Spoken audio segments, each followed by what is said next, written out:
Ini suasana tempat nak berbuka di tempat kerja. Suasana. Okey, kita ada ayam. Satu pegang telefon, satu kibah. Ini pun ayam juga. Ini chef saya. Ni chef.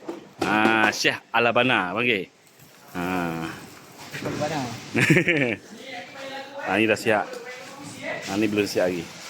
Kita ada ayam dengan sosis.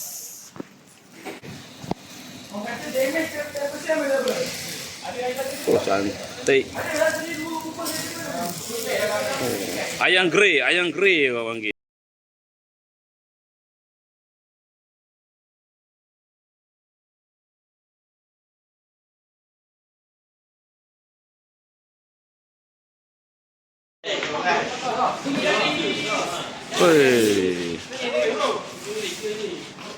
Selamat berbuka, cik. Selamat berbuka. Jom.